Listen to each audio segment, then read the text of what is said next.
Since 1998, more than a dozen football players have died in accidents on South African roads. Thembinkosi Mbamba of Nedbank Cup champions TS Galaxy is the latest casualty.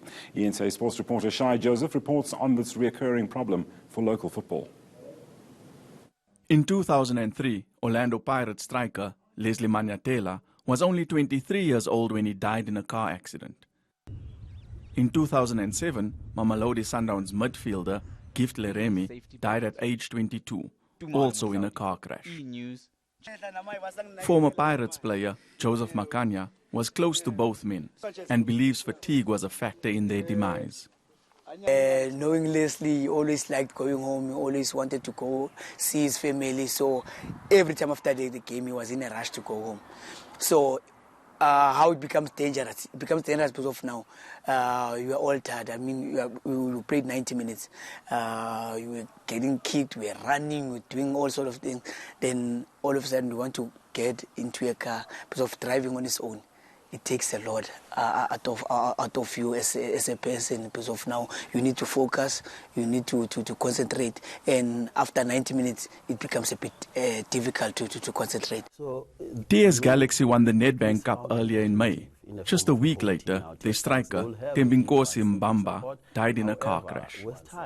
Counseling psychologist Jeremy Bayer says football clubs need to adopt a holistic approach to the danger. Academies are not just about teaching you how, developing as a footballer. They're first and foremost about developing you as a human being. That is, developing you in terms of understanding finances, learning about yourself as a human being, learning about teamwork, your education, what funding is going into that. So that's where you've got to ask questions about the PSL and where their money's gone to, where the money from the World Cup's gone to. Where's that investment gone into player management, into academies, into developing not just footballers but them as human beings? Where's the investment going? That kind of thing. There's no investment into the development of these players. And player development is not just, are you a good footballer, but it's wider than that. The South African Football Players Union arranged an advanced driving course for players this year, but it too says that a holistic methodology should be introduced.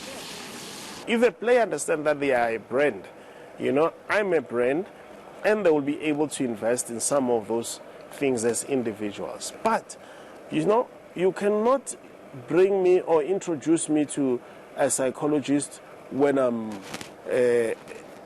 in my late 20s or when I'm in my 30s, I'm about to go out of football and expect me, to take kind of that without necessarily taking into cognizance my background and stuff and all that. So what I'm saying is that if we teach them at an early age what is expected, we expose them to clinical psychologists, sports psychologists at a very early age, these players would know that this is what we need to do.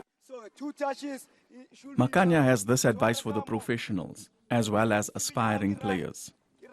If you don't really want to change maybe the way you do things, you become problematic to yourself as well.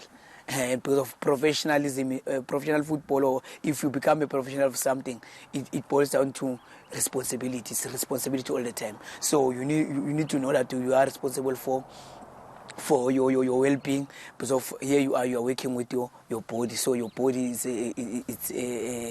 it's a main tool of you earning a salary. So you need to take care of yourself. This is the background of most footballers, and they often aren't prepared for the glamour and responsibility that comes with being a professional. Which of the 32 professional clubs will assist players in not becoming statistics? Or will we just wait to mourn the passing of another player? Shahied Joseph, Johannesburg.